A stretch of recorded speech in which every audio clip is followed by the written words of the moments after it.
Eram 6 horas da tarde. Faltavam mais ou menos 3 horas para começar a segunda eliminatória do Festival da TV Record de 1967, quando o diretor e filho do dono da televisão, Paulinho Machado de Carvalho, recebeu uma notícia. Chegaram a mim e disseram, olha, o Gilberto Gil não vai vir cantar o Domingo no Parque. Falei, como não vai vir cantar? Não vai vir, ele não vem, falou que não vem. Era uma bomba. Já se falava nos bastidores que essa música era uma das favoritas para ganhar o festival, que, vamos lembrar, era um programa de TV transmitido ao vivo. O diretor largou tudo e correu para o Hotel Danúbio, onde Gil estava hospedado com a sua mulher na época, a cantora Nana Caymmi, que abriu a porta do quarto. Eu olhei, ele estava estirado na cama sem nenhuma condição de levantar e cantar daí a 2 horas. Gil estava em pânico absoluto. Se sentia com 42 graus de febre, na fronteira da inconsciência, em estado de completa agonia.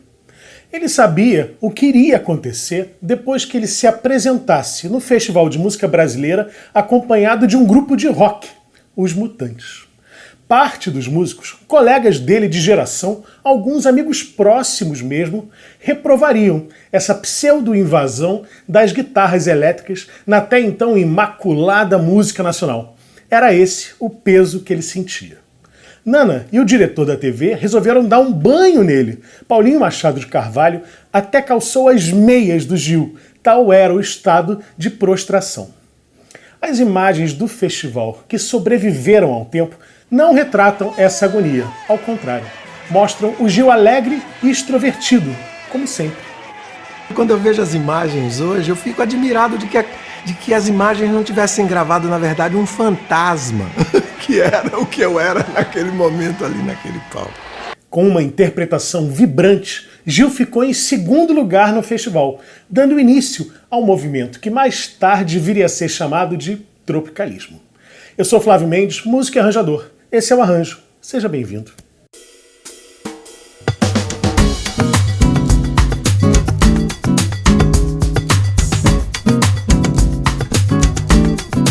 Se você está gostando de assistir aos episódios, pense na possibilidade de apoiar o Arranjo e assim contribuir para que eu continue a produzir os programas, a partir de apenas R$10. Acesse apoia.se/oarranjo ou se você mora fora do Brasil, acesse patreon.com/oarranjo. Se preferir contribuir com Pix, a chave é contato@flaviomendes.com. Domingo no Parque é uma composição de Gilberto Gil, lançada no terceiro Festival da TV Record, em 1967. Esse festival é considerado o melhor festival de música brasileira de todos os tempos.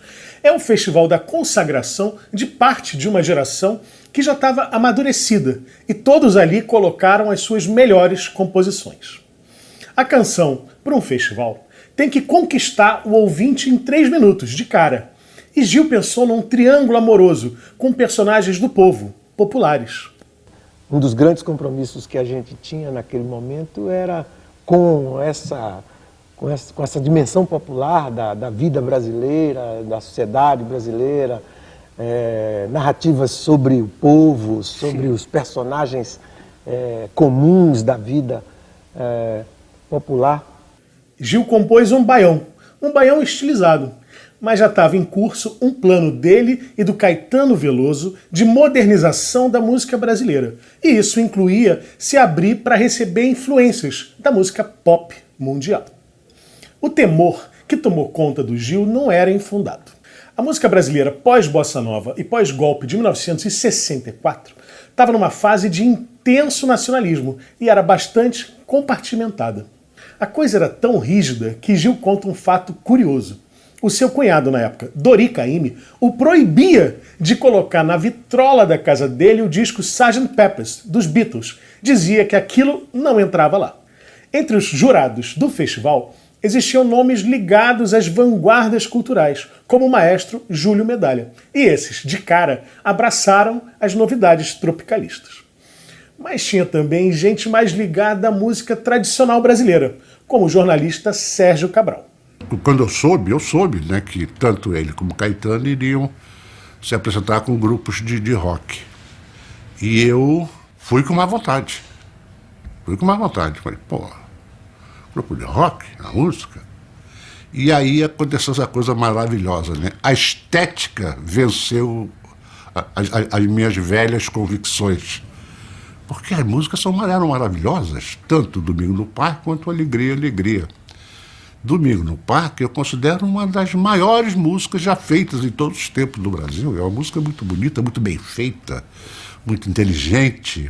O arranjo de Rogério Duprat, apresentado no festival, não é o mesmo usado na gravação em estúdio de Domingo no Parque. E isso aconteceu pelas próprias limitações técnicas do festival, inclusive no tamanho da orquestra e dos instrumentos disponíveis. O arranjo que eu vou analisar é o que foi gravado em estúdio e lançado em um compacto simples logo depois do festival. E essa gravação fez parte também do segundo disco do Gil, lançado em 1968.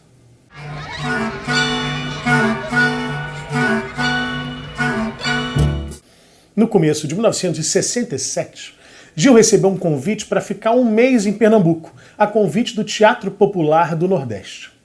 Era uma espécie de teatro-opinião de Pernambuco, ligado politicamente à esquerda, e desenvolvia projetos promovendo o intercâmbio de artistas de fora de Pernambuco com a cultura popular local. Nessa viagem, Gil conheceu a Banda de Pífanos de Caruaru, as cirandas da Lia de Itamaracá e também as várias formas do maracatu, sonoridades bem representativas do folclore nordestino. Quem acompanhou Gil nessa viagem foi o empresário Guilherme Araújo, que aproveitou os dias a sós com Gil para expor as suas ideias sobre a música brasileira. Guilherme achava que a música brasileira naquele momento estava estagnada, velha, e que isso estava afastando a juventude da música brasileira, e por isso ela estava consumindo muito a música pop estrangeira. Ele achava que a música brasileira precisava se livrar dos preconceitos, aceitar novidades importadas, como as guitarras elétricas. Gil já estava completamente apaixonado pelo disco então recém-lançado pelos Beatles, o Sgt. Pepper's Lonely Heart Club Band, e também por outras novidades do rock inglês. E quando voltou para o Rio, estava cheio de ideias. Ele queria misturar a força da música popular folclórica que ele tinha visto em Pernambuco com o som dos Beatles, com o som do mundo. Ele queria juntar todas essas informações para renovar o processo criativo na música brasileira. Revolver o terreno todo, arar de novo o terreno, replantar, semear coisas novas, trazer sementes novas, fazer os cultivares híbridos, né? Misturar as coisas para dar plantas novas. A primeira ideia do Gil foi reunir os compositores amigos mais próximos para discutir esses assuntos, e marcou pelo menos 2 encontros, um deles na casa do Sérgio Ricardo. Edu Lobo, Chico Buarque, Dori Caymmi, Francis Raime, Capinã, Torquato Neto, Sidney Miller foram alguns dos amigos que participaram dessas reuniões. Gil não conseguiu ser ouvido ou ser entendido. Quando falava em uma música realmente popular para as massas, alguns achavam que eles deveriam então fazer shows em portas de fábricas para operários. E quando ele tentava falar em Beatles, as pessoas viravam as caras, se calavam. Chico Buarque, por exemplo, não se interessou pelo assunto. O Caetano me disse que eu fui, mas que eu estava aí para você.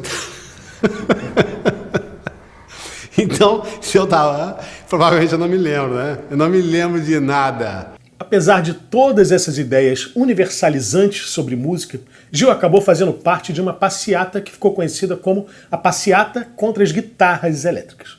Mas Gil fala que foi nessa passeata atendendo a um pedido da Elis Regina, que tinha sido a artista que o tinha lançado. Ele tinha muita gratidão por ela, mas não só isso. O que eu achava de Elis? Bom, primeiro eu era apaixonado por ela, então já não achava nada, né? Quem é apaixonado não acha nada. Já não consegue achar, né? E eu era completamente apaixonado por ela. Em uma noite, o casal Gil e Nana foi jantar na casa do pintor Clóvis Graciano, amigo e compadre de Dorival Caymmi. E a conversa seguiu sobre pescadores, sobre a Bahia. De volta ao hotel, Nana foi dormir e Gil pegou o violão. Ele sabia que precisava compor uma música forte para o Festival da Record daquele ano, de 67. Ele estava impregnado daquela atmosfera baiana, dos papos com Graciano, e casado com a filha do Caymmi. A música veio daí. Você passou a noite inteira? A noite toda ali trabalhando e tal. Primeiro veio a história da batida do berimbau.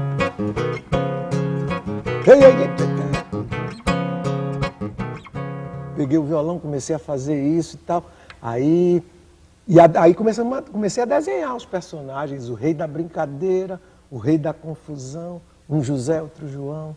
Um trabalhava na feira, outro na construção. Eu anotei, escrevi isso, gostei, aí peguei rei da brincadeira, José. Ele logo pensou na locação da música. Ele queria que fosse em Salvador. Quando eu resolvi fazer a música para o festival em 67, comecei a pensar na coisa da capoeira, do berimbau, enfim, os elementos rítmicos e tal, musicais, que tinham que estar na canção. E aí pensei em localizar lá em Salvador também, uma cena qualquer em Salvador. Comecei a pensar nas locações. A Ribeira foi o primeiro lugar que me ocorreu. E eu loquei aqui na boca do rio. Em poucas horas a música estava pronta. E Gil ficou tão empolgado que acordou a Nana ainda no fim da madrugada para mostrar. Música composta, agora vinha a questão de como apresentar, quem convidar para participar do arranjo. Gil pensou em chamar o Quarteto Novo, composto por grandes músicos brasileiros. Simplesmente Hermeto Pascoal, Airto Moreira, Heraldo do Monte e Theo de Barros. Enquanto era ainda um trio sem o Hermeto, eles acompanharam Jair Rodrigues em Disparada, no Festival da Record do ano anterior, 1966, como eu comentei no vídeo que eu fiz sobre esse arranjo. E nesse mesmo festival de 67, já como quarteto, acompanhou Edu Lobo e Marília Medalha em Ponteio, a música que ganhou o festival. E eu também analisei esse arranjo em outro programa. O Quarteto Novo tinha a sonoridade regional, que tinha a ver com Domingo no Parque, ao mesmo tempo que eram músicos com linguagem universal, jazzística. Mas foi só o Gil comentar que estava pensando em algo na linha dos Beatles e tal, que os rostos se fecharam. O percussionista Airto Moreira foi o que ficou mais chocado com aquilo, rejeitou de cara. O mesmo Airto, 2 anos mais tarde, estava nos Estados Unidos tocando uma fusão do jazz com o rock, na banda do trompetista Miles Davis, e depois fez parte do grupo Weather Report, tocando com guitarras e teclados elétricos. As coisas andavam muito rápido naquele fim dos anos 1960. Gil começou a sentir a agonia de estar sendo incompreendido. Ele não queria separar, criar cisões. Ao contrário, a sua ideia sempre foi de unir, juntar, somar e não dividir. Para que eu pudesse minimamente contribuir para o projeto tropicalista que teve que se destacar, então, do resto, eu tive que, o tempo todo, que ser puxado pelo Caetano. Puxado, literalmente, pelo Caetano, puxado por ele. Vamos lá e tal, e coisa. Porque por mim mesmo, eu não teria feito a cisânia, né? A divisão, aquilo tudo era uma agonia para mim. Um personagem era muito importante para o som dos Beatles, que tanto inspirava o Gil: George Martin. Era ele que escrevia os arranjos que misturavam instrumentos tradicionais de orquestra com as guitarras do rock. Gil precisava de um arranjador que tivesse esse perfil, fosse tecnicamente muito qualificado e, ao mesmo tempo, tivesse a cabeça aberta para o novo. O nome indicado ao Gil foi Júlio Medalha, um músico ligado às vanguardas da música erudita. Medalha chegou a começar a trabalhar no arranjo de Domingo no Parque, mas foi convidado para participar do júri desse festival e teve que abandonar a função de arranjador de uma das concorrentes. Para seguir o trabalho no arranjo, Medalha convidou um colega seu, do Manifesto Música Nova, o também compositor de música erudita contemporânea, Rogério Duprat. Já no primeiro papo entre Gil e Duprat, o compositor sugeriu vir com uma sonoridade pop, moderna, e Duprat respondeu empolgado: eu acho que o negócio é ir pro pau mesmo, botar rock, misturar com essa coisa baiana de vocês, mandar pau. E disse mais: ele sabia quem era o grupo certo para participar de Domingo no Parque. Um trio muito jovem, com um rapaz e uma moça de 19 anos e outro ainda mais jovem, de 16 anos. Eram os Mutantes. Domingo no Parque não era a única música do Gil classificada para esse festival. Ele também estava concorrendo com outra, Bom Dia, uma parceria do casal Gil e Nana Caymmi. Quando foram gravar Bom Dia no estúdio, o maestro Chiquinho de Moraes convidou para fazer os vocais aquele trio que Duprat tinha indicado. Ninguém pediu, mas eles levaram os instrumentos e acabaram gravando também o violão, tocado pelo Arnaldo Batista, e a guitarra, tocada pelo irmão caçula dele, Sérgio. Essa é a primeira gravação com a participação do grupo Os Mutantes. É hora de trabalhar. Acorda, meu amor, é hora de trabalhar. Gil ficou maravilhado com o talento e a musicalidade daqueles garotos. E lá no estúdio mesmo, já seguindo a sugestão do Duprat, convidou o grupo para participar não dessa música Bom Dia, mas da outra música que ele estava concorrendo no festival, Domingo no Parque. A Rita Lee escreveu na sua autobiografia o sensacional diálogo entre eles, ilustrativo da época. Os Mutantes perguntam, mas não é um festival de música brasileira? É, mas vocês não são brasileiros? Mas a gente não sabe tocar música brasileira, a gente só faz rock. Então vamos fazer rock brasileiro, horas. Mas pode tocar guitarra em festival de música brasileira? Até agora não podia, mas vai passar a poder. Mesmo confiante na sua proposta estética, Gil começou a demonstrar um desconforto. A um jornal, 3 dias antes de se apresentar na eliminatória do festival, Gil disse que estava se sentindo em um tribunal, acusado de trair a verdadeira música popular brasileira. A virada era tão radical, e eu sabia que era uma coisa que causaria um certo escândalo e que ao mesmo tempo também poderia realmente mudar a feição da música popular no Brasil, mas não tinha uma sensação, eu sabia na mente, mas não tinha a sensação de uma espécie de perigo, a emoção minha não captava o tamanho do estrago. E o Gil sim, tanto que ele ficou com medo. No dia de apresentar Domingo no Parque pela primeira vez, ele teve uma angústia, quase não foi para o palco, se trancou no quarto do hotel, não queria sair, precisou ser arrancado de lá. Mas é porque ele estava sentindo o tamanho do negócio. A música que vem logo a seguir é de outro compositor que procura dar, segundo afirma, um som universal à música brasileira. É Domingo no Parque. Naquele momento, Tropicália era só o nome de uma instalação do artista plástico Hélio Oiticica. A música Tropicália do Caetano até já existia, mas ainda não tinha nome. Como também não tinha nome esse movimento que os dois baianos estavam engendrando. Na falta de um nome que definisse esteticamente a revolução deles, usavam essa expressão que o apresentador Blota Júnior falou. Era a busca pelo som universal. Como nome de um movimento, era seguramente um nome insatisfatório, mas era exatamente o que parecia estar no palco. Um berimbau, tocado pelo músico Dirceu, um arranjo orquestral e os Mutantes, que naquele momento pareciam terem vindo do futuro. Era música de capoeira com Beatles e com uma orquestração completamente diferente do que se fazia na música brasileira. Era meio trilha de cinema. Como a própria música é meio cinematográfica, tem esses cortes rápidos. A rosa, o sorvete na mão, a roda girando, girando na mente, aquele crescendo, olha a faca, olha o sangue. E tudo parte do mote do berimbau, que são 2 notas separadas por um tom. Como se fosse a tônica e a 7ª menor do tom, que sugerem a escala mixolídia. Essa escala é conhecida aqui no Brasil como escala nordestina, usada em músicas como Baião, de Luiz Gonzaga e Humberto Teixeira. Eu vou contar pra você como se dança o baião. Depois o Gil passou a tocar o começo da música com acordes com 7ª menor, escancarando a escala mixolídia. O rei da brincadeira é José. Mas antes ele usava acordes sem 7ª. E no desenvolvimento da música vai apresentando esse mote em outros tons, como por exemplo, o espinho da rosa feriu Zé. Ou foi dançando no peito, José, do José brincalhão.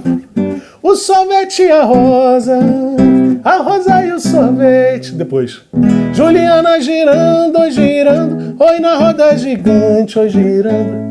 Sempre com esse mote, 2 acordes, quase sempre acordes maiores, separados por um tom. O júri me pede que anuncie a vocês que essa música ganhou o prêmio de melhor arranjo, Rogério Duprat. Os Beatles, na vanguarda da música pop, já estavam usando nos seus discos elementos de sonoplastia, ruídos, sons não musicais. Foi o Gil quem sugeriu ao Rogério Duprat a utilização de sons de parque de diversão na abertura de Domingo no Parque. Isso era um elemento não musical que dialogava perfeitamente com a canção, enriquecia, trazia novidades para a percepção do ouvinte. Esse é um dos detalhes do arranjo que não estão presentes na apresentação ao vivo da música. Não tinha recursos técnicos na época, no teatro, para que esse som de parque fosse reproduzido.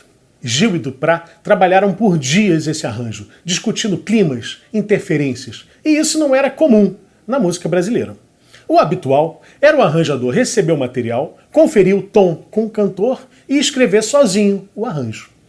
Outra diferença entre o arranjo gravado em estúdio e o apresentado no festival é o naipe de madeiras, muito mais completo na versão de estúdio. De resto, naipe de cordas, de metais e mais os mutantes. Arnaldo Batista no baixo, Sérgio Batista na guitarra e Rita Lee tocando pratos. Eu quero destacar um detalhe do arranjo que é muito interessante. A música começa e termina com uma espécie de vinheta, que parece não fazer parte da música, é meio um apêndice. E que é muito forte. E isso funciona muito bem como um impacto inicial. É como a música começa e também dá esse mesmo impacto para o fim do número.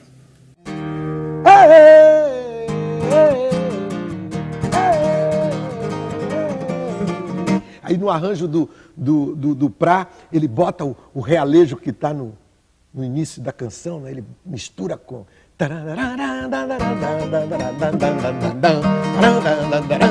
aquela coisa imponente, né?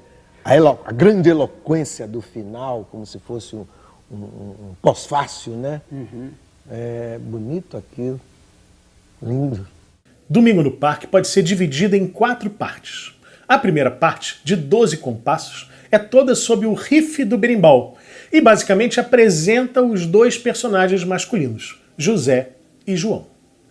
A segunda parte é a mais tonal da música, com uma sequência de acordes que a gente chama de 2/5. 2/5 do 3, 2/5 do 2, 2/5 do 1. Nessa parte, o compositor apresenta mais profundamente os personagens e insere o cenário. A terceira parte é a parte cinematográfica, das modulações de tom, sempre num crescendo dos cortes secos, espinho, rosa, sorvete, a cor vermelha aparecendo como que antecipando o sangue. E a quarta e última parte é o desfecho, o casal morto e José preso. E para encerrar, a coda, que é como a introdução, animada, festiva. Metais em oitavas e cordas, na introdução no tom de Mi maior. Segue a sonoplastia de um realejo com sons de parque.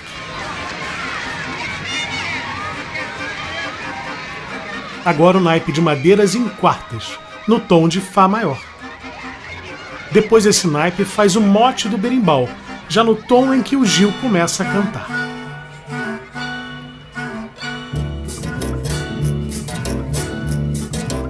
O rei da brincadeira, o rei da confusão. Um trabalhava na feira, outro na construção. Um naipe com madeiras, guitarra e baixo. A semana passada, no fim da semana, João resolveu não brigar.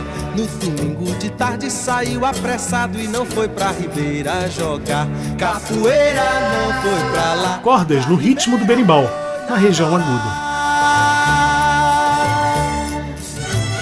O José, como sempre, no fim da semana, guardou a barraca. E madeiras em terças, com notas curtas. Um passeio no parque, lá perto da boca do rio. Foi no parque que ele avistou Juliana. Cordas em uníssono, com madeiras e metais. Foi que ele viu Juliana na Respostas em arpejos nas cordas. Uma rosa e um sorvete na mão. Juliana, seu sonho, uma ilusão. Juliana e o Agora amigo metais João. em quartas. O espinho da rosa feriu Zé. Abertura de vozes nos Mutantes e um acorde surpreendente. Cordas sempre no ritmo do berimbau, em terças. Rosa e o sorvete. Oi, dançando no peito. O vocal dos Mutantes sempre respondendo ao Gil. O sorvete e a rosa.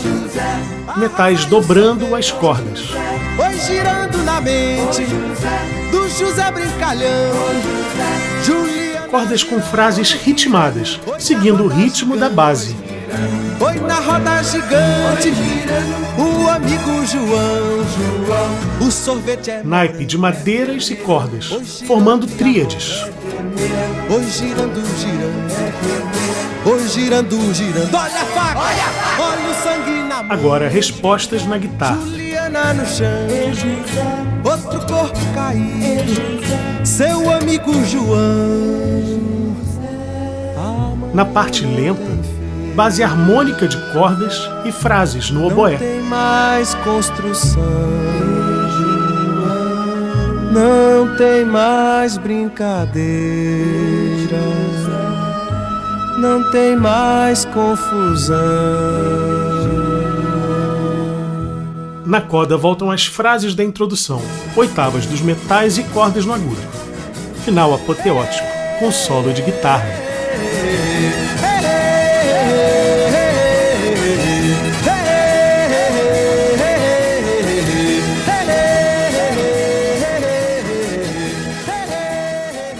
Bom, esse foi o arranjo. Se você gostou, dá um like, se inscreve no canal, compartilhe o vídeo e pense na possibilidade de ser um apoiador do programa a partir de apenas R$10.